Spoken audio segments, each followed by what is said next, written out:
So last time we spoke about single dimensional arrays, right? In the class we spoke about single dimensional arrays. Strings, you can say, is another type of a single dimensional array only. अब सबसे पहले हम लोग समझते हैं कि string क्या है, what are the operations that we need to perform on strings. Then we need to talk about a very important header file in C programming language, which is string.h, and then we'll be taking up some programs as well, obviously on strings. अब सबसे पहले हम लोग देखते हैं कि strings क्या है और strings की जरूरत क्या है. Observe this. See,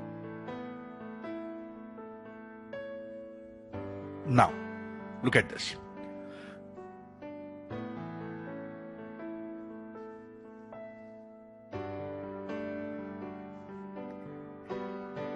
Now, see, so far what we've done is we've been working with, whenever we wanted to work with multiple values, we went with an array. Now, observe this. So, suppose if I wanted to work with 4 integers, तो हमने कैसे लिखा था?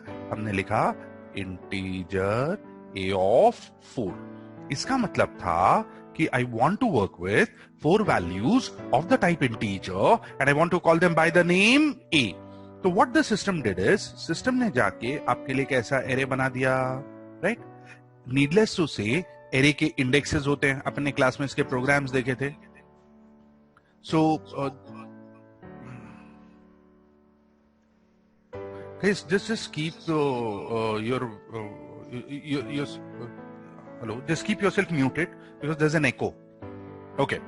So, यहाँ पे कैसा है? Indexes क्या होंगे? 0, 1, 2, 3 ऐसा था. और उसके बाद whatever values we wanted to store, हम लोग यहाँ पर store कर सकते थे. We were doing it with say a for loop and stuff. इसका first part हमने क्लास में किया है. Second part we haven't done as yet. Okay, so this is how we've been working with an array. But then when we talk of an array, this is basically used for storing say integers, or basically used for storing numbers. Now the issue here is, what if I want to store some data which is say a collection or a combination of characters. Now suppose if I want to store say the name of a person, or say maybe the address of a place and so on. Now please understand this name of a person that I've written over here, this is a combination of characters, and this is what is a string. What exactly is a string? In simplest possible terms, no, this is not the technical definition, but in simplest possible terms, a combination of characters is called as a string. Also understand this word character. When you talk of characters, a lot of students think कि अरे character बोला ना तो मतलब खाली उसमें ना letters आता है. No, A is a character. उसके बाद lowercase a is a character. Even 5 can be a character. Question mark can be a character. So literally everything that you have on your keyboard is a character, including a blank space. So when I say a character, it means anything and everything that you have on your keyboard. अब सवाल ये है कि how do I store something like this? Now we have a data type. अपने एक data type पढ़ा था जिसका नाम है character. तो उसमें कैसा होता था मालूम है? प्लीज देखिए. वो data type में ना, when I used to write say character say m, when I write character m, what this will do is character के लिए memory allocated is 1 byte और m के लिए 1 byte का memory allocate होता था, और उसमें I can store any character that I feel like. तो ये character हमने यहाँ पर store कर दिया. इस तरीके से हम लोगों ने ये store कर दिया. But understand, अब जैसे आप अगर ये normal array की अगर आप बात करेंगे, the one which we are using for working with numbers, उसमें कैसे होता है देखिए, if it's a single digit number say 8, जैसे यहाँ पर आपने देखा single digit number अपने 8 रखा है, तो उसमें ना वो एक memory location में आ जाएगा, या आपने 2 digit number रखा. अब यहाँ पर देखिए ये 8 एक वैल्यू है, यहाँ पर ये 15 एक वैल्यू है. So even if it's a 2 digit number or a 3 digit number, I can store it in the same memory location. लेकिन अब अगर आप मेरे को बोलते हैं कि ये जो पूरा स्ट्रिंग है, ये पूरा स्ट्रिंग उठा के ये m के अंदर स्टोर करके बताओ, no, I cannot do that because m can store a single character. So अब हम लोग सोचने लगे कि क्या किया जाए, कैसे ये सारे कैरेक्टर्स को हम लोग यहाँ पर स्टोर कर सकते हैं.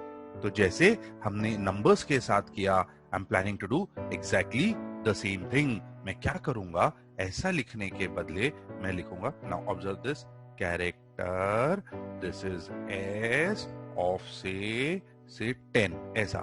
इसका मतलब है I want to work with 10 values of the type character and I want to call it by the name S. This array of characters is what is called as a string. So I'm going to give you two definitions of a string. The first definition is an array of characters is called as a string. जो आपको main notes दिया हुआ है ना class में, whatever I'm talking ये till the next theory question सब कुछ नोट्स में है. Okay, so this is a sequence of characters or an array of characters is what is called as a string. अब यहाँ पर क्या होता है, आपके लिए जो मेमोरी allocate होगा ना, just observe this. ये आपके लिए क्या करेगा, ये देखिए ऐसा आपके लिए array बना देगा which can store 10 characters.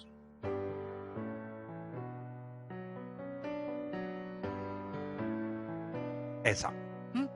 This is S. This is 0, 1, 2, 3, 4, 5, 6, 7, 8, 9. तो अगर आप देखेंगे ना memory wise the construct is exactly the same as a normal array. Index भी सब सेम है, खाली फर्क ये है that this is an array of characters. But यहां पर just observe this. Definition of an array, definition of a string, an array of characters is what is called as a string. Okay, so यहाँ पर when I'm storing this data, तो ये data हम लोग कैसे store करेंगे? Observe this. So suppose if I want to store the name of a person here, हम लोग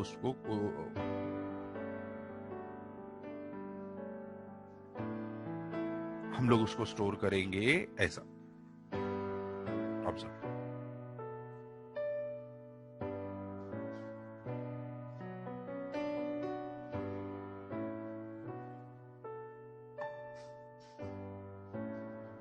So this becomes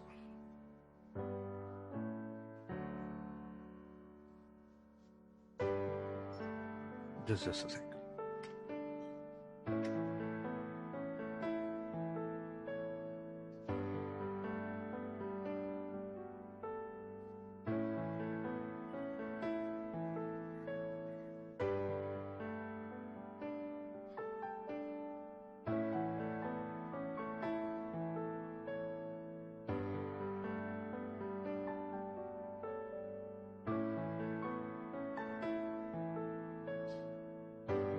Okay, so what I'll do now is यहाँ पर I'm going to store the name of a person. So the name of a person gets stored like this, right? Now understand this. आप अगर बोलेंगे कि ये पूरा जो नाम है से अजय, उसको एक मेमोरी लोकेशन पे स्टोर करके बताओ, तो that is not happening. So over here, if I'm required to store the name, I'll be required to store it like this. So each memory location will store a single character. So this is how I'm going to store the name of a person. So यहाँ पर अगर आप देखेंगे, this is nothing but an array of characters, and this is what is a string. Now please understand this. अगर ऐसे देखा जाए तो आपका जो नॉर्मल एरे है और ये जो एरे अपन ने यहाँ पर बनाया है which is storing say the name of a person, ये दोनों तो सेम ही है, मेमोरी वाइज दोनों सेम है, हर चीज दोनों सेम है. So why is it that we are treating it differently? For that matter, अपन ने तो एक पूरा का पूरा हेडर फाइल बना के रखा हुआ है string.h for working with this kind of data. तो इस एरे को अलग क्यों हमको ट्रीट करना है? Now understand why is it that you have to handle strings differently. See, looking at this, just look at this normal array of integers. इसमें कैसा मालूम है? अपने पास जो वैल्यू है, सपोज ये वैल्यू है 8, ये वैल्यू है 5, ये वैल्यू है 9, ये वैल्यू है 15. अब ये array में there are 4 values, but aren't these 4 values independent of each other? See, independent से अपना मतलब ये है कि अगर उसमें 4 वैल्यू है ना, तो वो 4 अलग डेटा है. वो 8 का 5 से कोई लेना देना नहीं है, 5 का 9 से कोई लेना देना नहीं है, 9 का 15 से कोई लेना देना नहीं है. So they are independent values. But when you talk of this particular array S, जो स्ट्रिंग अपन ने बनाया है एस, अंडरस्टैंड दिस. उसमें कैसा है मालूम है? वो पूरे एरे में एक नाम है. So that entire array is one single data. So the big difference is, यहाँ पे अगर आपने 4 values डाले हैं या 4 integers है, they are 4 independent values. लेकिन यहां पर जो आपने 4 कैरेक्टर्स डाले हैं, वो चारों कैरेक्टर मिला के वो एक डेटा होता है. तो अब आप सोचिए कि ये जो कैरेक्टर है, ये जो एरे अपने पास है, स्ट्रिंग अपन ने जो बनाया हुआ है, सपोज उसके अंदर ये अजय करके है, राइट? नाउ नॉर्मल एरे में से मेरी मर्जी, सपोज मैं खाली 9 निकालता था and I used to I can work with it, या खाली 5 निकालता हूं and then I can work with it. लेकिन यहां पर ये सारे कैरेक्टर्स मिला के एक नाम है. खाली ये जे अलग या ये वाई अलग लिया तो उसका कोई मीनिंग ही नहीं होता, कोई सेंस ही नहीं बनता उसमें, right? So over here, the big difference in case of a string is, उसमें जितना भी डेटा है वो पूरा डेटा मिला के ये एक स्ट्रिंग होता है. ठीक है। सो यहां पे जब भी हम डेटा यूज करेंगे, या तो पूरा डेटा यूज करने का या तो कुछ भी यूज नहीं करने का। नॉर्मल एरे में आपकी मर्जी होती है, अगर 10 वैल्यू है तो आप एक वैल्यू यूज करो, 2 वैल्यू यूज करो, या 10 के 10 वैल्यू यूज करो। But with a normal string that doesn't work like that. आपको अगर डेटा यूज करना है तो या तो आप पूरा डेटा यूज करेंगे या कुछ भी यूज नहीं करेंगे। अब प्रॉब्लम ये है कि अपने पास जितने भी फंक्शंस हैं, जितने भी टूल्स हैं, उन सबको ये चीज पता ही नहीं है कि इस तरीके से काम करना है। तो अपने को जरूरत थी कुछ ऐसे टूल्स की, कुछ ऐसे फंक्शंस की जिसको इस बात की समझ हो कि ये स्ट्रिंग में से डेटा निकालेंगे तो या तो पूरा डेटा लेने का या तो कुछ भी डेटा नहीं लेने का। तो ऐसे सारे फंक्शंस हमने डिफाइन किए और उसको रखा in a header file called string.h। तो string.h क्या है? string.h एक हेडर फाइल है which contains all the functions which are required for the successful implementation of a string। ठीक है, उसमें के जितने फंक्शंस हैं उन सबको ये सिखाया गया है कि जब भी आप एक स्ट्रिंग पे काम करो, या तो पूरा एरे यूज करने का या तो कुछ भी एरे यूज नहीं करने का, क्योंकि पूरा स्ट्रिंग एक डेटा होता है। आप आधा डेटा निकालोगे, जैसे ये नाम है या अगर ये एड्रेस होता, तो उसमें कोई सेंस नहीं बनता। नाउ ऑल्सो इंपॉर्टेंट पॉइंट, अभी वेरी इंपॉर्टेंट पॉइंट है, जरा अच्छे से सुनिएगा। अब यहां पर ये मैंने स्ट्रिंग बनाई है एस करके, जिसका साइज है से 10, और इसमें जो अपन ने नेम रखा है ना, सपोज अजय, तो वो आपका 4 ही कैरेक्टर्स है। अब मान लीजिए एक फंक्शन है जो स्ट्रिंग्स के ऊपर काम करने के लिए बनाया गया। अब उसको जब मैं बोलूंगा ना कि ये स्ट्रिंग एस में से डेटा लेकर आ, तो वो तो जाके ये जो पूरा डेटा है वो पूरा एरे लेकर आएगा ना।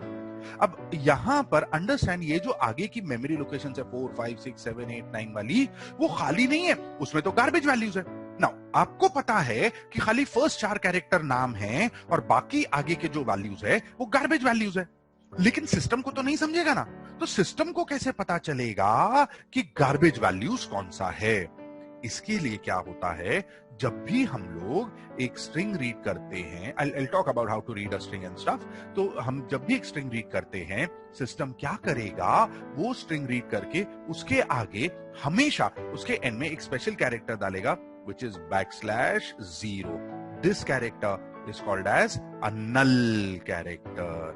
तो होता क्या है, अगर मैं किसी भी फंक्शन को बोलूं कि ये जो स्ट्रिंग s है इसमें से डेटा लेकर आओ, तो वो क्या करेगा, इंडेक्स 0 से लेके नल कैरेक्टर तक जाएगा।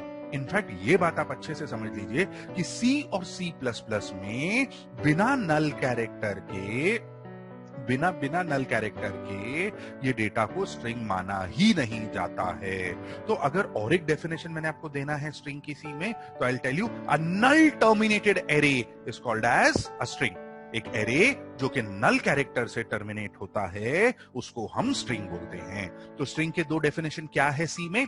1, an array of characters is called as a string, and second, a null terminated array is called as a string। ठीक है, अच्छा ये जो null character है ना, इसका ASCII value, I hope you all remember ASCII values, इसका ASCII value है 0।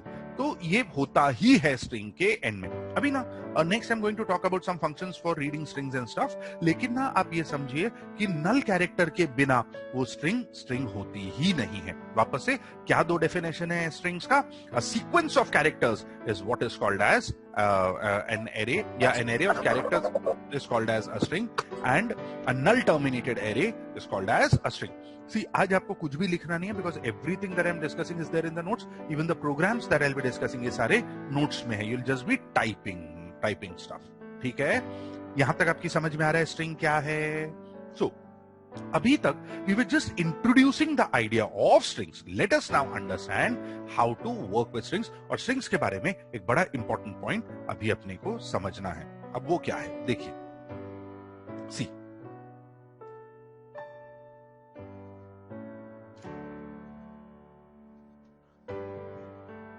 अभी ना जरा ये अच्छे से सुनेंगे, हाँ, कि स्ट्रिंग के साथ एक एक्सेप्शन आता है। वो एक्सेप्शन क्या है आपको अभी वो समझना है। ओके, देखिए,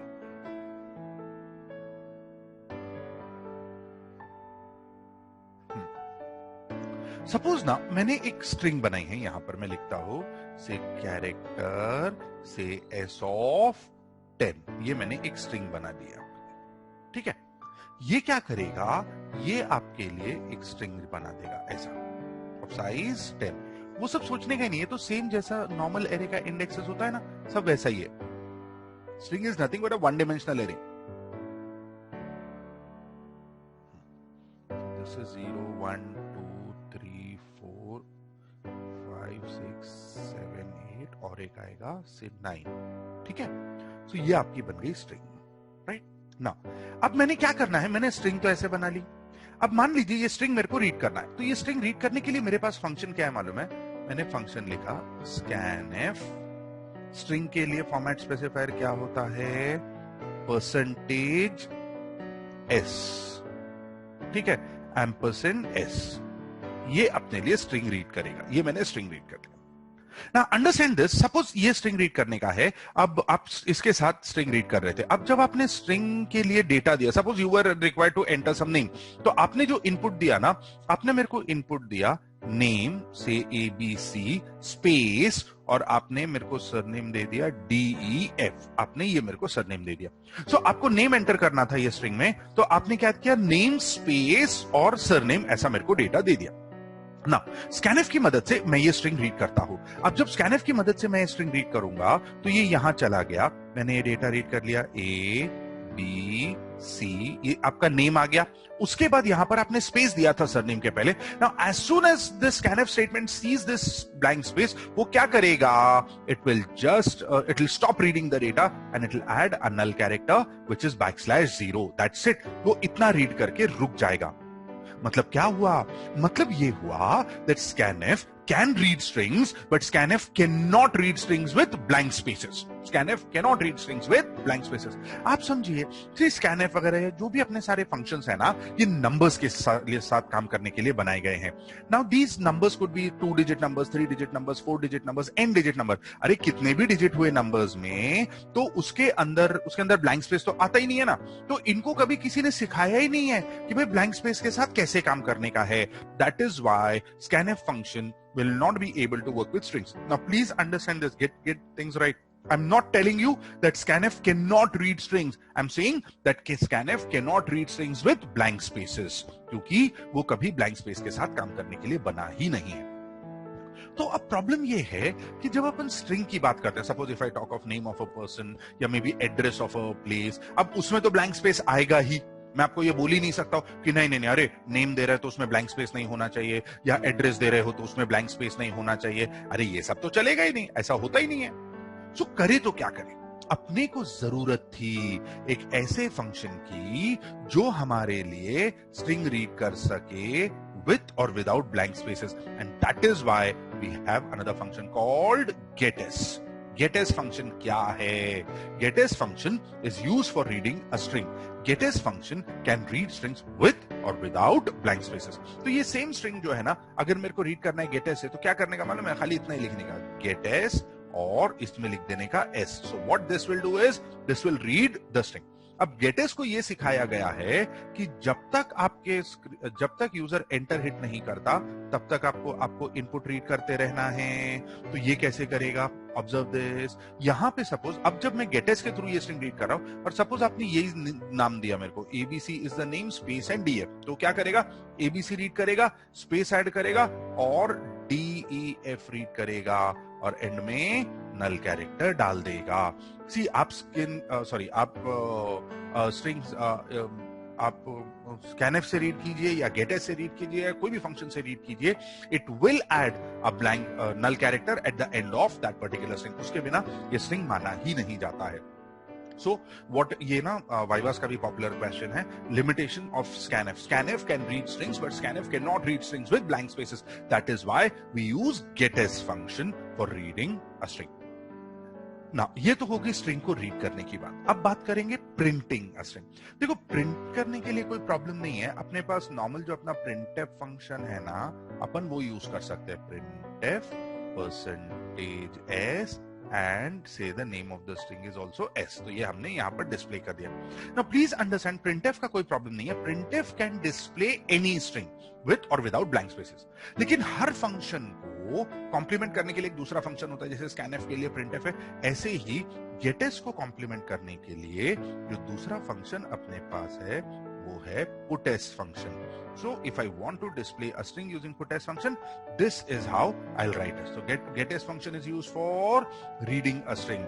Puts function is used for displaying a string. अच्छा, ऐसा नहीं है कि यहाँ पर printf का कोई प्रॉब्लम है, just that getS जैसे रीड करता है स्ट्रिंग को वैसे ही हम puts की मदद से उसको डिस्प्ले कर सकते हैं. नाउ एक और चीज इंपॉर्टेंट, lot of students ना they tend to think कि getS और puts जो है ये जो functions है they are available या they are included in the header file string.h, ऐसा सोचते हैं. See, माना कि getS और puts जो functions है they are designed to work exclusively with strings, but understand this, getS और puts function जो है उनका काम क्या है? getS is accepting the input, puts is displaying the output. तो एक्चुअली ये सारे जो फंक्शंस हैं ना, ये आपके भले स्ट्रिंग के साथ काम करने के लिए बनाए गए हैं, लेकिन ये इनपुट आउटपुट से रिलेटेड है. That is why they are not included in the header file string.h. They are part of stdio.h. they belong to the header file stdio.h. ये समझ में आ गया क्या? Right. Now why is this important? See, आगे जब हम लोग जाएंगे ना तो वहां पर क्या होने वाला है मालूम है? आगे जब हम लोग जाते हैं तो कुछ प्रोग्राम जब वो एग्जाम में पूछता है तो एग्जाम में वो हमेशा क्या बोलेगा मालूम है? Write this program on strings, do not use string function. ये हमेशा बोलता है do not use string function. Now when they say do not use string functions, उससे उनका मतलब होता है कि string.h जो हेडर फाइल है उसको यूज मत करो. Right, that does not mean कि आप getS और puts यूज नहीं कर सकते हैं, बिकॉज string.h वो फंक्शन string.h के नहीं है, वो stdio.h के. तो please remember, even if the program says that do not use string functions, you can still use getS and puts because they belong to stdio.h. Is this understood? So अभी तक अपने को क्या समझ में आया? अभी तक अपने को समझा what exactly is a string. A sequence of characters is what is called as a string. फिर हमने string के दो definition बनाए जो C और C++ में applicable है. क्या दो definition है? An array of characters is called as a string. और दूसरा क्या था? A null terminated array is called as a string. ये बिल्कुल भी मत भूलना कि जब तक एक string के end में null character नहीं आता है, आप उसको string मानते ही नहीं हो, आप उसको string count कर ही नहीं सकते हो. Is that clear? हाँ. उसके बाद नेक्स्ट चीज क्या है? ये था आपका definitions. फिर अपने बोला getS and puts. getS function is used for reading a string. Puts function is used for displaying a string. Scanf, yes, I can use scanf for reading a string, but the problem or the limitation of scanf is scanf cannot read strings with blank spaces. Is this understood, please? So यहाँ तक आपके अगर समझ में आया है तो you can say we've now just created a base for working with strings. Now what we'll do is we will go to the first and the only possible theory question from this particular chapter, which is string.h. हाँ यार, ये बहुत papers में आता है, notes में है, don't bother, just listen. और उसके बाद फिर हम इसके ऊपर प्रोग्राम्स करेंगे. आई होप यहां तक आपको समझ में आ रहा है स्ट्रिंग्स क्या है. Right, okay. So let's go to this header file called string.h. String.h क्या है? String.h is a header file which is used for storing all the string.h is a header file which stores all the functions which are designed to work exclusively with strings. इसमें के जितने भी functions हैं वो सिर्फ strings के ऊपर काम करने के लिए बनाए गए हैं. Right? Now there are so many different functions in string.h, लेकिन अपने को ना 4 मेन फंक्शंस यहां पर अपने को समझना है. अब ये 4 कौन से हैं? सबसे पहला है strlen. This is your string length function. अब ये फंक्शन का काम क्या है? String length function is used for counting the number of characters in a string. एक स्ट्रिंग के अंदर कितने कैरेक्टर्स हैं ये हम लोग काउंट करते हैं with the help of a string length function. अब जैसे एज एन एग्जांपल अगर आप देखेंगे, अब यहां पर मैंने ना एक स्ट्रिंग बनाई हुई है of size 10. Now observe this.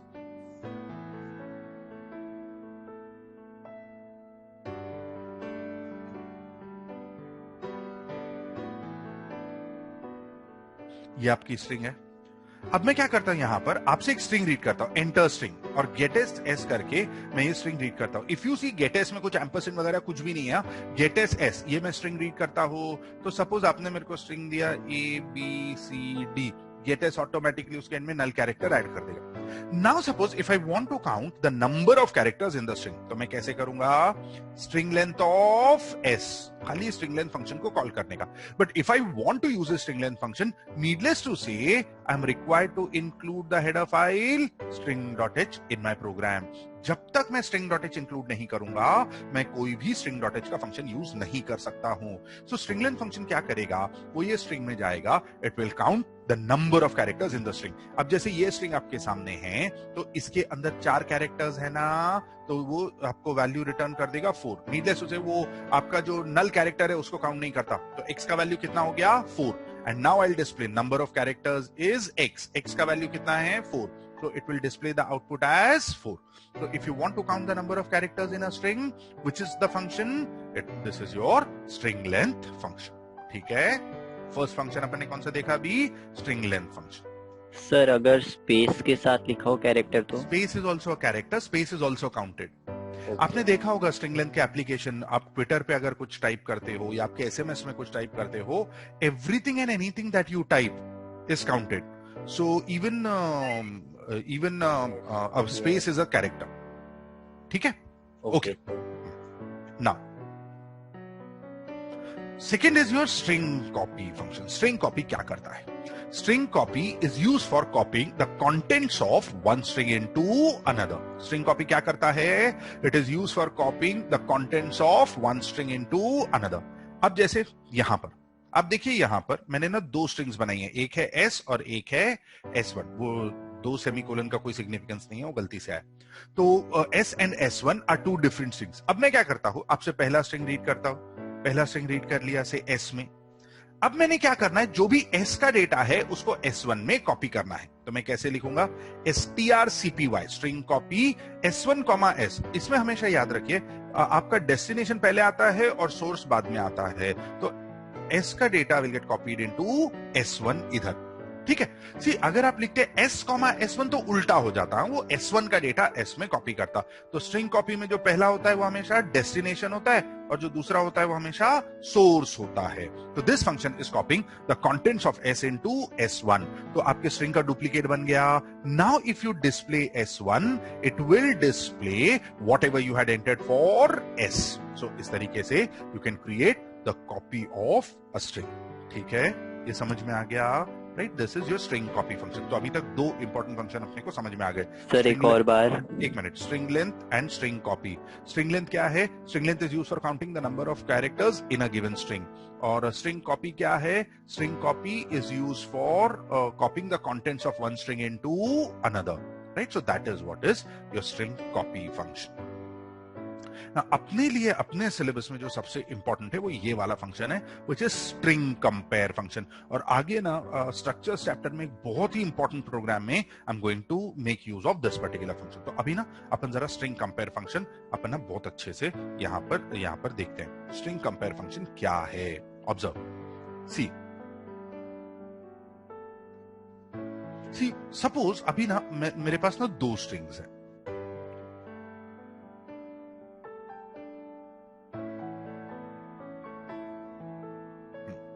Suppose मैंने ना 2 स्ट्रिंग्स बनाए हुए हैं, कैरेक्टर s1 ऑफ से size 5 and character s2 also of size 5. ठीक है? अब ये कैसे चलेगा? देखिए मैं क्या करता हूं मालूम है, यहां पर s1 करके मैंने एक स्ट्रिंग बना दिया.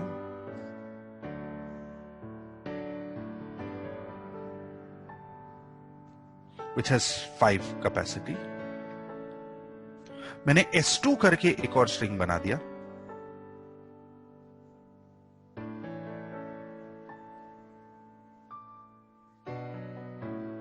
ये रहा. ठीक है? अब मैंने क्या किया, यहां पर पहला स्ट्रिंग रीड किया a b c and null character, and a b c and null character. Suppose ऐसा. अब ना मेरे को कंपेयर करना है कि भाई ये दोनों स्ट्रिंग सेम है या ये दोनों स्ट्रिंग अलग अलग है. तो मैं कैसे लिखूंगा? मैं यहां पर लिखूंगा strcmp s1, s2. ऐसा ये दोनों स्ट्रिंग को कंपेयर करूंगा. Now understand the behavior of your string compare function कि string compare function काम कैसे करेगा. String compare function is precisely used for comparing two given strings. तो क्या करेगा, अब ये दोनों strings को compare करेगा. देखिएगा, अच्छा केस सेंसिटिव होता है हाँ ये, हाँ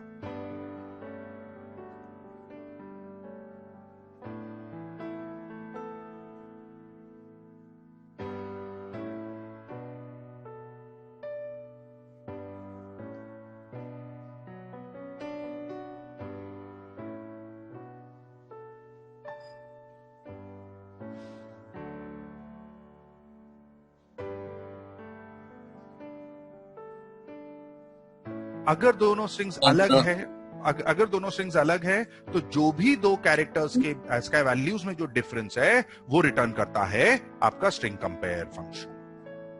नाउ इफ यू, हाँ बोलो सर 2 मिनट रुकोगे, मेरे को टॉयलेट जाना है.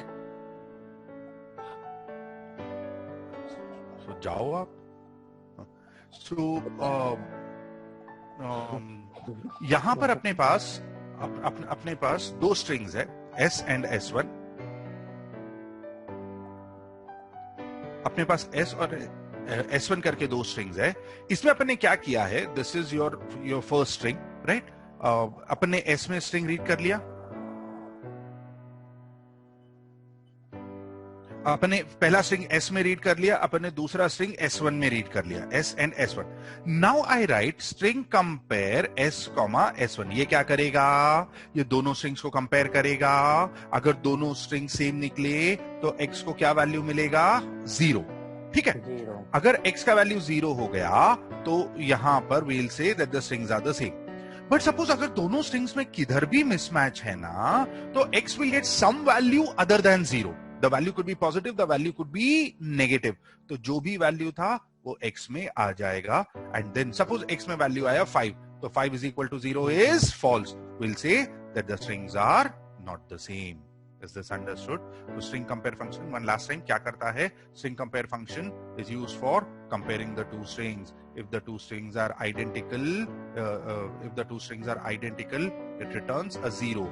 Else it returns the numeric difference between the ASCII values of the first set of non-matching characters. जिन भी दो कैरेक्टर्स में, पहले दो कैरेक्टर्स जिसमें मिसमैच आया है, अगर वो दो कैरेक्टर्स का ASCII वैल्यू निकालेगा और उनके बीच में जो डिफरेंस है वो रिटर्न करेगा आपका string compare function. See, we are going to discuss 4 functions in length. अपन ने string length देखा, string copy देखा, अभी string compare एक और आना बाकी है. लेकिन अपने लिए, अपने syllabus के point of view से, considering the programs that we are going to write, this is the most important function, right? Now, I'll wait for 5 minutes. आप ये program को type करेंगे and get this output. इसका output लेंगे.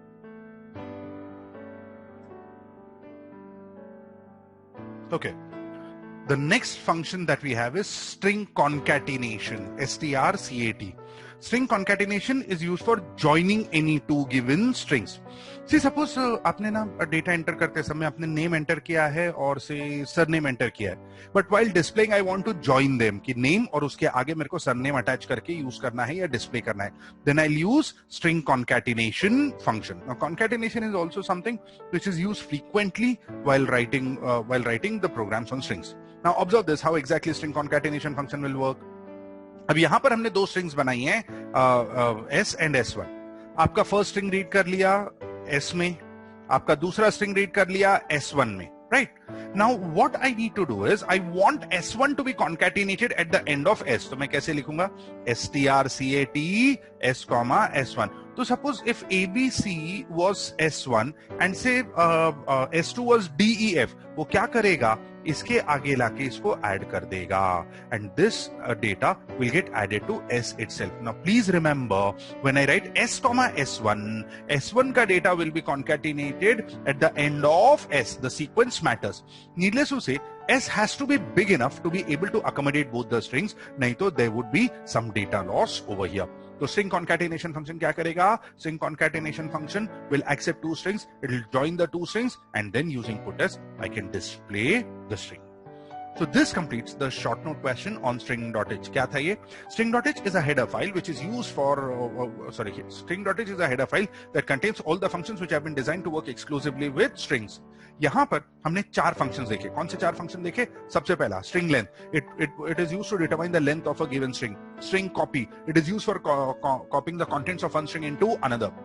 String compare. It is used for comparing the two strings. If the two strings are identical, it returns a 0, else it returns the numeric difference between the ASCII values of the first set of non-matching characters. And then you have string concatenation function. It is used for concatenating two strings. तो इस तरीके से ये आपका short note आता है. अच्छा, paper में ना ये बहुत बार पूछा है ये short note on string.h. Okay, let's get started with the programming part. Let's start with the first program. Now look at this.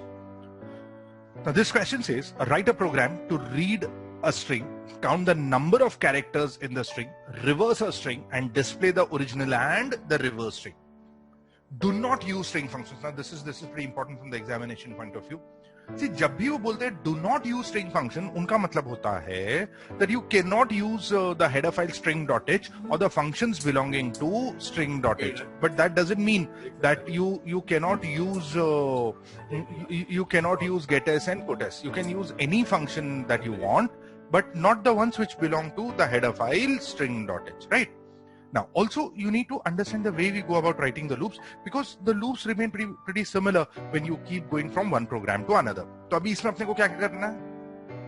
A program to read a string, पहली चीज. Second is count the number of characters. Third is reverse the string and display the original and the reversed string. So that is what is the program for us. Now, let us get started over here.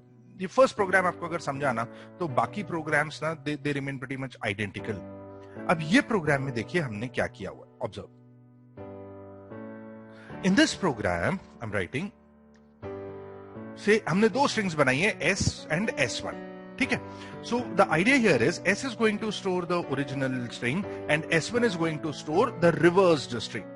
I've got a variable called C which is going to act as a counter. So whenever we are counting the number of characters, I'm going to make use of this variable C. अब यहां पर हम लोगों ने क्या किया है, आपसे पहले एक स्ट्रिंग मांगा, वो रीड कर लिया getS S करके. नाउ ऑब्जर्व दिस, हमने एक स्ट्रिंग बनाई थी ऊपर S.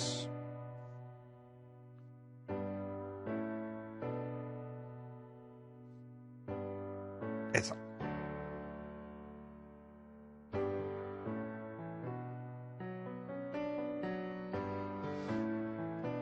S नाम की हमने स्ट्रिंग बनाई हुई है. उसके बाद हम लोगों ने क्या किया यहां पर, ये getS में स्ट्रिंग रीड करी. तो suppose the string that you have given me is ABC followed by this null character. ये अपन ने स्ट्रिंग रीड कर लिया. This is what has happened because of this getS statement. Now first thing that I need to do is I need to count the number of characters. See, अगर वो कुछ नहीं बोलता ना एक क्वेश्चन में, तो यहां पर नंबर ऑफ कैरेक्टर्स काउंट करने के लिए मेरे पास स्ट्रिंग लेंथ फंक्शन था. उसके बाद मेरे पास वो स्ट्रिंग को रिवर्स करने के लिए strrev फंक्शन है. So for everything required I actually have a predefined function. But लेकिन क्वेश्चन ने जब मेरे को बोला है do not use string functions, तो I cannot include string.h in my program. ठीक है. नाउ सो हर चीज के लिए हम लोग लूप लिखने वाले. Now observe this. I'm going to write this first for loop, which is going to count the number of characters in the string. Now please look at this string S that we have created, this array that we have created over here. इसमें अपने को क्या करना है? I need to count the number of characters. Now अपने को क्या करना है? Starting from 0 till I don't reach the end of the string, I need to keep counting. अब मेरे को कैसे पता चलेगा कि I've reached the end of the string? If I encounter this null character, मतलब आपका जो स्ट्रिंग है वो खत्म हो गया. So I put it like this. Logic for counting the number of characters in the string is starting from the first index till you don't come across a null character, you keep counting. Now that is what is the loop that I have written over here. For I is equal to 0 till S of I is not equal to the null character. ये जो null character है इसका important समझ में आ रहा है क्या? This is marking the end of the string for us, right? Now observe this. ये कैसे चलेगा? For I is 0, S of 0, S0 में अपने पास क्या कैरेक्टर है? अपने पास कैरेक्टर है A. A not equal to null character is true. तो कम डाउन C++. C पहले 0 था, अभी C कितना हो गया? 1 हो गया.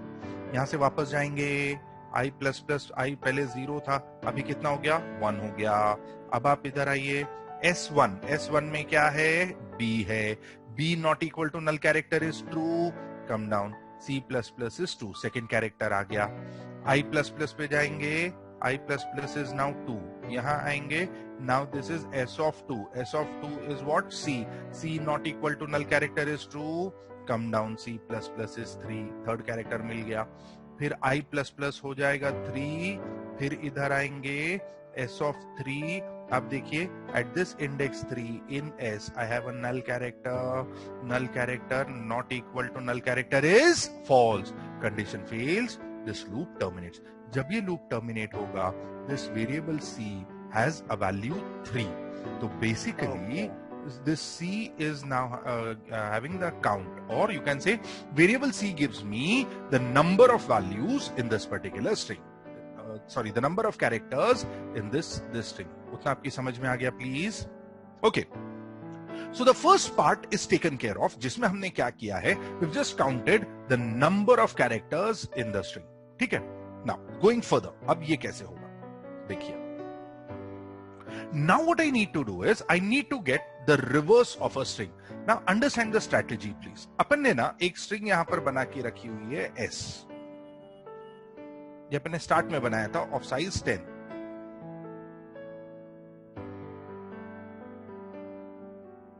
ऐसा।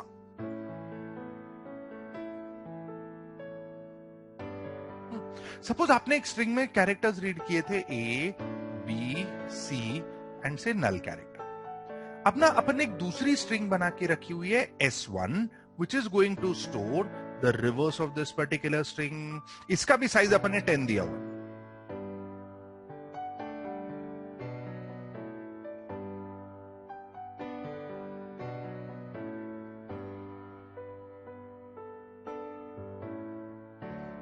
ये ऐसे आ गया, right. Now understand what is going to be our strategy. See, इधर ना अभी मैं क्या करने वाला हूं मालूम है, एक वेरिएबल बनाऊंगा which will be kept at the starting of this particular string, एक दूसरा वेरिएबल बनाऊंगा which will be kept at the end of this particular string, ठीक है।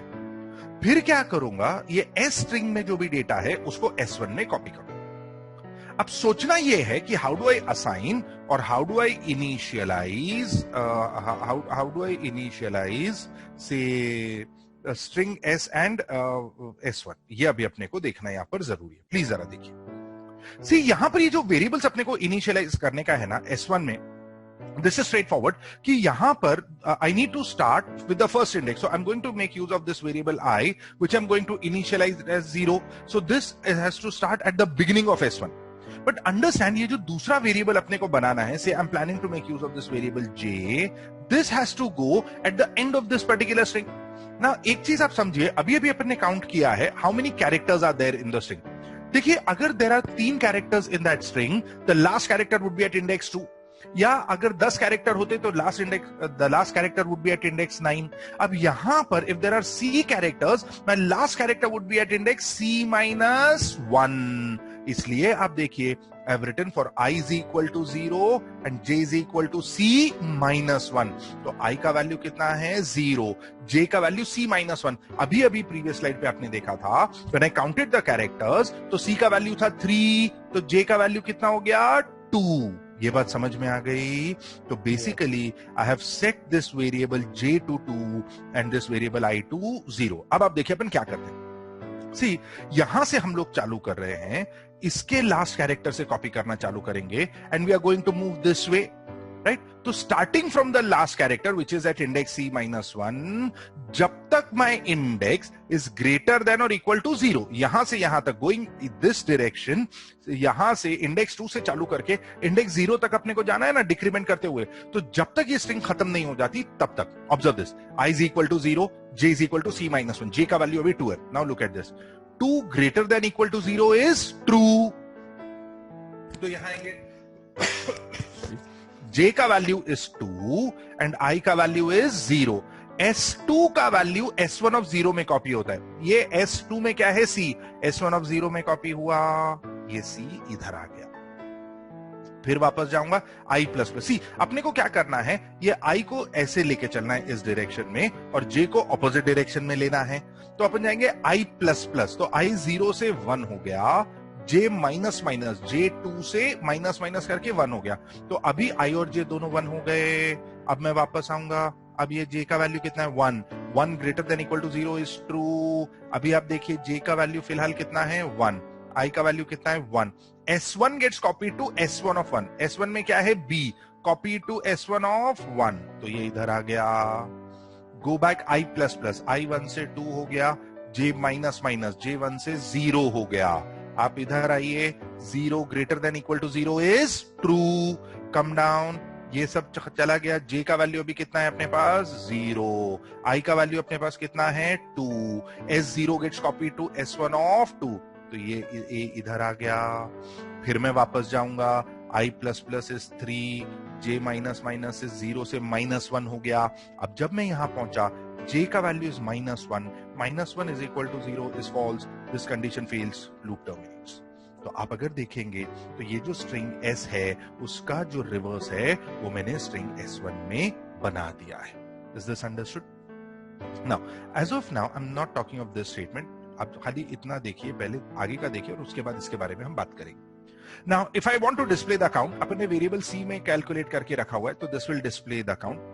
Put as s, this will display the original string. Put as s1, this will display the reverse string. s में original string है और s1 में reversed string है, right? But understand this, जब मैं put as s लिखता हूं ना, तो ये क्या करेगा, जाके आपका जो string s है उसको डिस्प्ले करेगा। अब अगर आप यहां पर string s अगर देखेंगे ना, तो string s में अपने ये वाला जो स्ट्रिंग है ना, ये रीड किया था यूजिंग गेट एस, तो इसके एंड में ये नल कैरेक्टर था, राइट? तो ये क्या करेगा स्टेटमेंट पुट एस एस, जब वो एस को डिस्प्ले करेगा तो स्टार्ट 0 से करके नल कैरेक्टर तक डिस्प्ले कर देगा। But when I right put S S1, ये क्या कर रहा है, ये इस स्ट्रिंग को डिस्प्ले करने की कोशिश कर रहा है। अब यहां पे पुटेस को क्या मालूम है, पूरा स्ट्रिंग डिस्प्ले करने का। ऑब्जर्व दिस, यहां पर अपन ने रिवर्स करके CBA तो आया है, लेकिन ये जो आगे का मेमोरी लोकेशन से इधर गार्बेज वैल्यूज है ना, वो ये भी डिस्प्ले करेगा, राइट? सी समझिए चीज को कि S1 में एंड में नल कैरेक्टर नहीं है, क्योंकि अपन ने कैरेक्टर बाय कैरेक्टर कॉपी किया। We haven't read it using say a scanf और अ getS और समथिंग लाइक दैट, तो उसमें एंड में नल कैरेक्टर नहीं है। That is why my this statement puts S1 as of now will not generate an error, but it will display garbage values as well. So what I need to do is I need to ensure कि ये जो string S1 मैंने बनाया है, इसके end में मैंने null character add करना चाहिए, क्योंकि वो अपने आप तो आने वाला है नहीं। इसलिए अपन ने स्टेटमेंट लिखा है S1 of C is null character।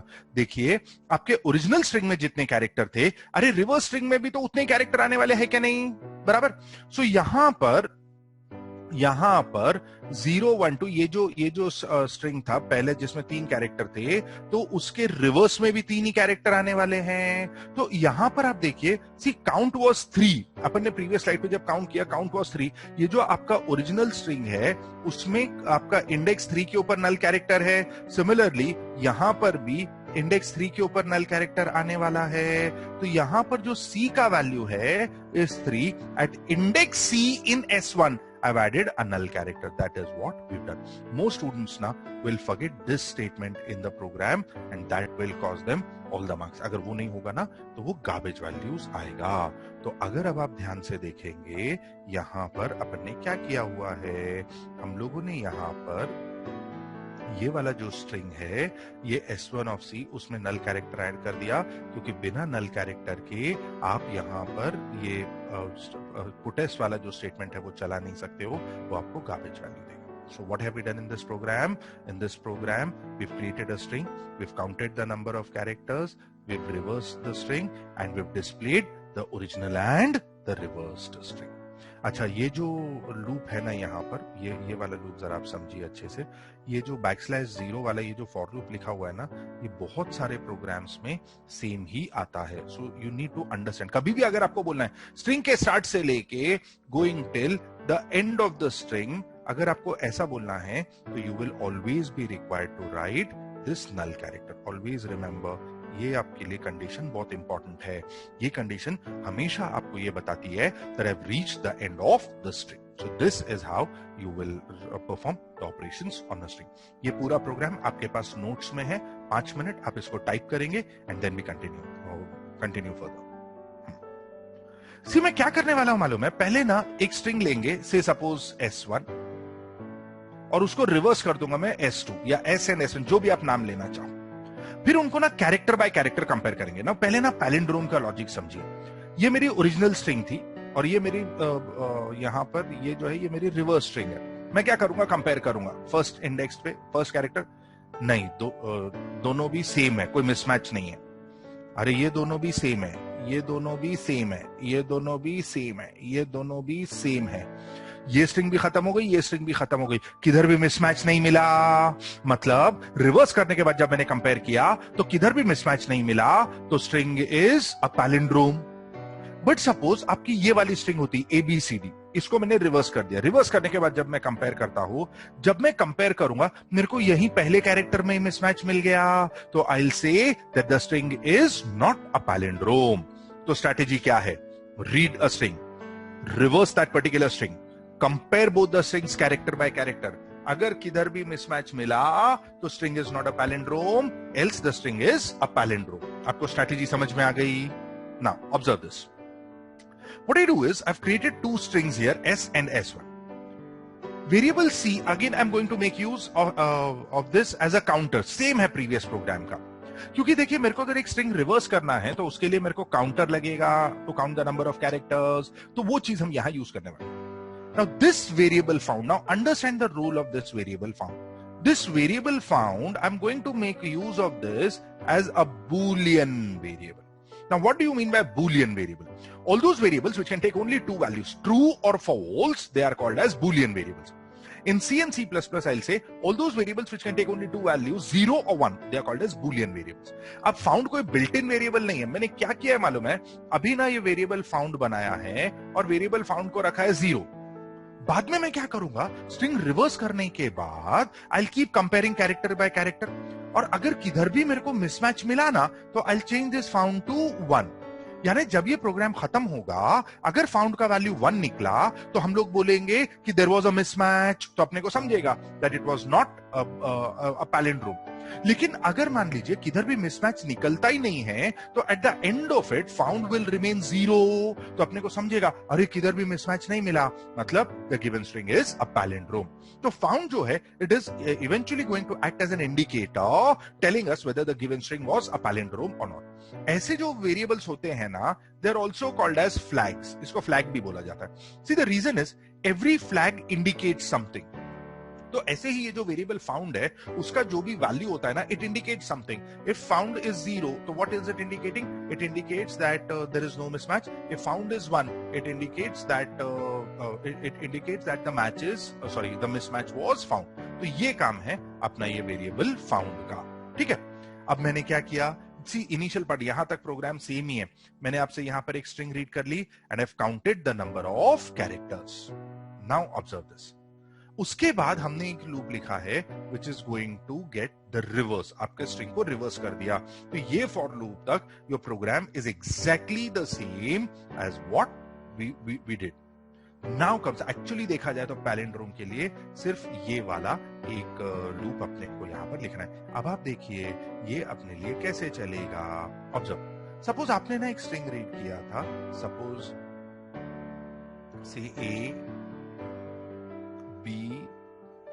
Palindrome था, ये नल कैरेक्टर आया, इसका मैंने रिवर्स करके इधर ले लिया, तो ये जो A था ये इधर आ गया, A B E रिवर्स होके ऐसा आ जाएगा। सेम लॉजिक है प्रीवियस प्रोग्राम। अब मैं क्या करने वाला हूं मालूम है, दोनों स्ट्रिंग को मैं कंपेयर करने वाला हूं। कैसे?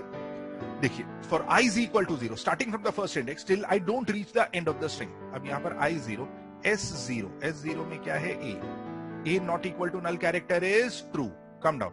अब दोनों का भी ये बेसिकली ना, दोनों भी स्ट्रिंग में इंडेक्स 0 पे क्या है मैं वो कंपेयर कर रहा हूं। S of 0 will be compared with S1 of 0। S0 में क्या है, A। S1 of 0 में क्या है, A not equal to A is false, mismatch नहीं मिला तो वापस जाएंगे। I++ is 1, अभी S1 में क्या है B not equal to null character is true. अभी S1 में क्या है B, S1 is B, S1 of 1 इसमें S1 ऑफ 1 में क्या है, now that is also B, so S1 of 1 is also B. B not equal to B is false. So go back. I plus plus now becomes 2. This is S2 is A again, right? फिर आएंगे I is 2. S1 is equal to 2. Sorry, S of 2 is A, right? और S1 of 2 इसमें भी index 2 पे क्या है? This is A. A not equal to A is false. Go back. I plus plus is 3. S of 3 is null character. देखिए S of 3 इस index पे null character है ना, null character not equal to null character is false. Condition fails. This loop terminates. आप देखिए ये पूरा loop चल के खत्म हो गया और उसमें कहीं भी मिसमैच आया ही नहीं, ये कंडीशन कभी ट्रू हुई नहीं, इसलिए ये फाउंड कभी एग्जीक्यूट हुआ ही नहीं। ये फाउंड को अपन ने स्टार्ट में वैल्यू क्या रखा था 0, ये लूप में किधर भी मिसमैच नहीं मिला इसलिए फाउंड 0 ही रह गया। Now I will come and compare, if found is equal to 1, अपने केस में फाउंड 0 था, 0 is equal to 1 is false, तो मैं यहाँ के बोलूंगा स्ट्रिंग इज अ पैलिंड्रोम। अगर किधर भी मिसमैच मिलता तो ये स्टेटमेंट एग्जीक्यूट हो जाता, फाउंड 1 हो जाता, फिर मैं जब यहां कंपेयर करता तो it would have been 1 is equal to 1 is true, I will say string is not a palindrome. तो सीधा सीधा क्या किया, दो स्ट्रिंग्स बनाए S और S1, उसके बाद क्या किया, उसके बाद हम लोगों ने उसको रिवर्स किया और रिवर्स करके ओरिजिनल और रिवर्स स्ट्रिंग को कंपेयर कर दिया। किधर भी मिसमैच मिलता तो हम बोलते हैं नॉट अ पैलिंड्रोम, लेकिन क्योंकि मिसमैच नहीं मिला है we will say that the string is a palindrome. ये अपने सिलेबस के सबसे इंपॉर्टेंट प्रोग्राम्स में से एक, जैसे फिबोनाची सीरीज था, फैक्टोरियल था, आर्मस्ट्रांग नंबर्स था, प्राइम नंबर्स था, बबल सॉर्ट आएगा, वैसे ही पैलिंड्रोम अपने सिलेबस के सबसे इंपॉर्टेंट प्रोग्राम्स में से एक है। Is this fine? ठीक है ना। If you see this program, इसका जो कोड है यहां तक, इसका जो कोड है यहां तक, this is exactly the same as the previous program, खाली आगे का आपने ऐड करना है। चलिए, आपका जो प्रोग्राम आपके पास टाइप्ड है आप उसको जल्दी से मॉडिफाई करेंगे and get me the output for this program please. Yes, sir. Okay. Now the next type of program which appears in the papers is this: write a program to delete all the vowels from a given string. यहाँ पर ना see, it's not just about vowels, it could be about deleting anything that you want from a string. So you need to understand how to delete this. Now you'll have 5 minutes, try writing this program on your own. Don't look at the notes, just try writing it. आ गया अच्छी बात है, if not obviously I'll be discussing the solution. Okay, let's try and understand the logic of this program. See, basically you should know how to delete how to delete anything from a string, not necessarily a vowel. It could be anything. अब ये हम लोग कैसे करेंगे? Observe this. See over here in this program we have created a string called S with size 20. Then what we did is we've read this string first. Say string S हमने read कर लिया and then we've just displayed the string. So nothing major as such अभी तक, खाली एक string read किया है और उसको display किया है, right? Now observe this. How do we delete a particular character from the string? Now understand this, when you are trying to delete a vowel, what are vowels? See, we know that there are 5 vowels, A, E, I, O, U. We need to delete these vowels. But understand, when I'm writing my code, for me there are no 5 vowels. I'll have 10 vowels because ये भी तो vowel है. So अभी ना, what I'm going to do is, for a given string, I'm going to write a loop जिसमें I'll try and locate कि वो string में कहीं पर भी ये capital A, E, I, O, U या एक lower case A, E, I, O, U है क्या, कहीं पर भी अगर ये 10 में से अपने को कुछ भी मिलता है, we'll try to delete these vowels. So that is what is the plan. Now observe this. What is the strategy? Now before I go to the loop and before I show you the actual loop, now understand this properly please. अब strategy अच्छे से समझिए और उसके बाद then I'll go to the code and I'll trace the entire code for you. Suppose ऐसा कुछ तो अपने पास string है, right? So suppose ऐसा है कि say string S which has say B, C, m से बैकस्लैश a। ना अंडरस्टैंड, इसमें ना मेरे को सबसे पहले ये लोकेट करना पड़ेगा कि वॉवल है किधर। Suppose I found that I have a vowel at index 2। ये बात आप समझिए कि देयर इज नथिंग लाइक से अ डिलीट, मैं जाके वो ए को इरेज करके आ जाऊंगा, ऐसा होता नहीं है। So what I am required to do is, if I want to delete this A, which is say at index I, तो उसके बाजू वाले इंडेक्स से लेके लास्ट इंडेक्स तक जितने भी कैरेक्टर्स है सबको एक एक पोजीशन लेफ्ट में शिफ्ट करेंगे। तो जैसे ये इंडेक्स 3 पे जो कैरेक्टर है P, उसको मैं जब 2 पे शिफ्ट करूंगा तो वो ये A को ओवरराइट कर देगा। ये M को जब मैं शिफ्ट करूंगा तो वो P को ओवरराइट कर देगा। ये नल कैरेक्टर को जब मैं शिफ्ट करूंगा तो वो M को ओवरराइट कर देगा। Now if you see this particular string, A is gone, A has been overwritten. So always remember, whenever you are required to delete something from a string, you cannot erase it out. वो जो भी index पे है उसके बाजू वाले index से and तक के जितने भी कैरेक्टर्स है, you'll move everything one position left. So that is what is the plan. Now this is what I'm going to do in a loop now. अब जो लूप आपके सामने आएगा उसका ट्रांसलेशन कुछ ऐसा है। Starting from the first index till I don't reach the end of the string, check whether you have a vowel at some given index. If you find a vowel at a particular index, उसके बाजू वाले index से and तक के जितने भी characters हैं, move everything one position left. Now that is what is going to be the code. Now this is what my code looks like. Please जरा ध्यान से देखिए। Don't think यार बहुत सारा कंडीशंस है, बहुत कॉम्प्लिकेटेड है, ऐसा कुछ भी नहीं है, स्ट्रेट फॉरवर्ड है। For I is equal to 0 till S of I is not equal to the null character. इसका मतलब है जब तक ये स्ट्रिंग खत्म नहीं हो जाती तब तक। Now look at this, now I is equal to 0, I look for S of 0, मतलब basically I am checking this particular index, ठीक है। S of 0 में क्या कैरेक्टर है? B। अब एक इफ स्टेटमेंट आने वाला है जिसमें मैं चेक करूंगा कि जो भी कैरेक्टर इंडेक्स 0 पे मिला है क्या वो कोई वॉवल है, राइट। नाउ ऑब्जर्व दिस, ये जो ऑपरेटर आप देख रहे हैं ना, दिस इज अ लॉजिकल और ऑपरेटर। तो यहां पे मैंने चेक करना है कि अपने पास जो कैरेक्टर है, इज इट ए और ई और आई और ओ और यू। तो ये लॉजिकल और ऑपरेटर है। अगर आपके सारे कंडीशंस में से एक कंडीशन भी ट्रू हो जाती है तो आगे के स्टेटमेंट्स एग्जीक्यूट होंगे। Observe this, if S of I, S of now I 0 है तो एस 0 में क्या है? B. B not equal to A is B equal to A is false, B equal to E is false, B equal to I is false, B equal to O is false, B equal to U is false। यानी B को मैं ये 10 बार भी compare करूंगा ना, कहीं पर भी वो मैच नहीं करेगा। जब इनमें से कोई भी कंडीशन ट्रू नहीं होगी तो ये जो स्टेटमेंट्स है फॉर स्टेटमेंट्स, ये वाले स्टेटमेंट जो है वो एग्जीक्यूट नहीं होंगे, ठीक है। अब मैंने क्या किया? I plus plus is now 1, S of 1, S of 1 में मतलब ये अगले इंडेक्स में, इधर क्या वैल्यू है? D। D not equal to null character is true.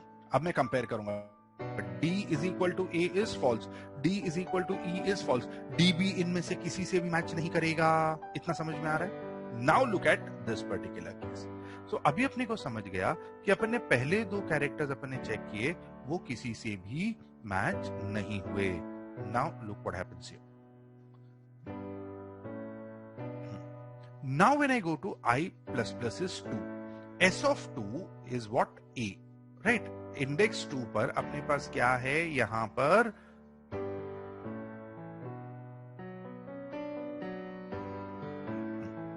Index 2 पर अपने पास है A. Now this is the index that I am talking about. Currently this is I. Now observe this, S of I is 2, S2 is A, A not A equal to A is false, capital A और small a है, S2 is equal to A is equal to E is false, S2 is equal to A is equal to I is false, S2 is equal to A is equal to O is false, S2 is equal to A is equal to U is false. Now observe this, ये वाला condition, S2 is equal to A and A is equal to A is true, यानी ये वाली condition true हो गई, ये condition true हो गई, मतलब अपने को वॉवल मिला है। अगर एक condition भी true होती है तो आगे के statement पे हम लोग जाने वाले हैं। So यहाँ पर I found a vowel at index I which is 2 at the moment। अब इसको मैं कैसे डिलीट करता हूँ? अब देखिए, first what I do is I record this variable I in this variable called index। तो variable index का वैल्यू कितना हो गया? 2। Basically this is the variable index. Variable index में वो इंडेक्स का वैल्यू है जहां पर हमको वो कैरेक्टर मिला है जो जिस पर वॉवल है। ना अंडरस्टैंड दिस, ये जो वेरिएबल इंडेक्स है ना, इसके राइट में उसके बाजू वाले इंडेक्स से एंड तक के सारे कैरेक्टर्स को एक एक पोजीशन राइट में शिफ्ट करना है। ये हम कैसे करेंगे? For j is equal to index, इस वक्त इंडेक्स का वैल्यू कितना है 2, तो j का वैल्यू कितना है 2। Till I don't reach the end of the string s2, जब तक नल कैरेक्टर नहीं मिलता। s2 में अभी क्या है? a not equal to null character is true, तो कॉपी s j प्लस 1 का value to s of j। देखिए j अभी 2 है, j प्लस 1 कितना हुआ 3। s3 का value gets copy to s2, s3 में क्या वैल्यू था c, it gets copy to s2। तो आप अगर देखेंगे वो a को मैंने ओवरराइट कर दिया, फिर मैं यहां से वापस जाऊंगा, j plus plus will now become 3, j पहले 2 था, अब s3 में क्या डेटा है? This is c not equal to null character is true, come down. अभी j का वैल्यू अपने पास कितना है 3, तो ये 3 है और j प्लस 1 कितना हुआ 4। s4 gets copy to s3, s4 में p था, इसको मैं कॉपी कर दूंगा तो ये इधर आ जाएगा, ठीक है। फिर मैं वापस जाऊंगा, j plus plus will now become 4। Now what are the options that I have? See this please. Just erase this out.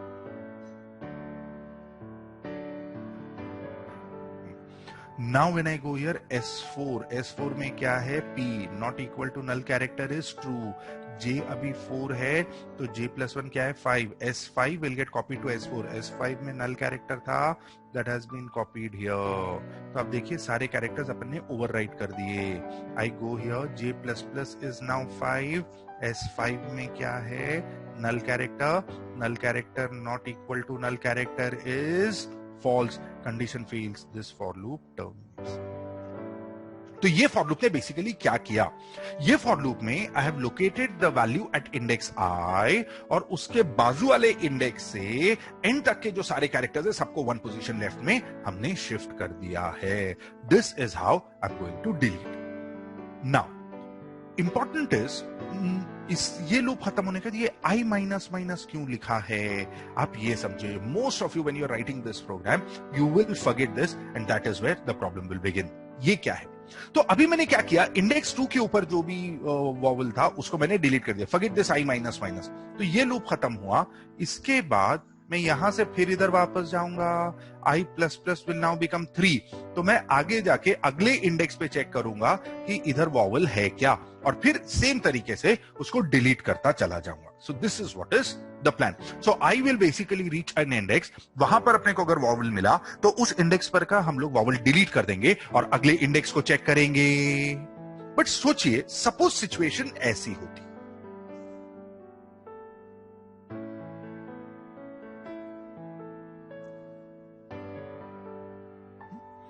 Suppose मेरी स्ट्रिंग ये है। अब होता ही है कि ये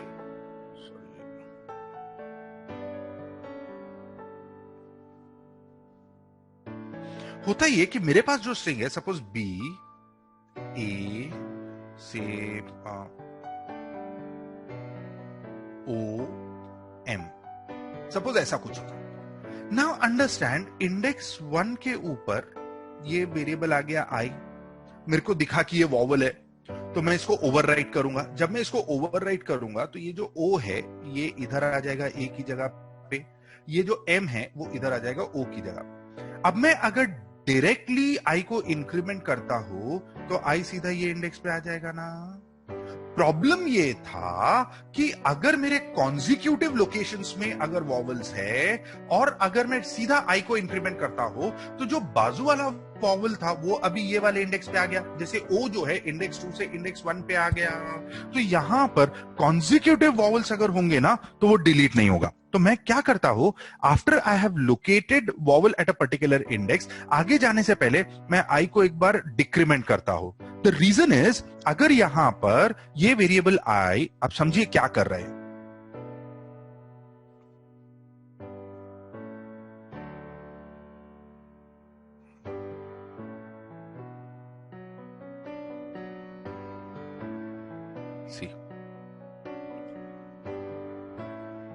इसमें मैं क्या करता हूं मालूम है, मैं ना पहले ये इंडेक्स पे मेरे को वॉवल मिला, तो मैं क्या करूंगा, ये इंडेक्स पर जो वॉवल है उसको डिलीट कर दूंगा और उसके बाद आई को डिक्रीमेंट कर दूंगा। आई को जब मैं डिक्रीमेंट करता हूं तो उसमें होता यह है कि मैं आई को एक स्टेप पीछे लाके छोड़ता हूं। सी द रीजन इज, अगर मैंने आई को एक स्टेप पीछे लाकर छोड़ा, इन दैट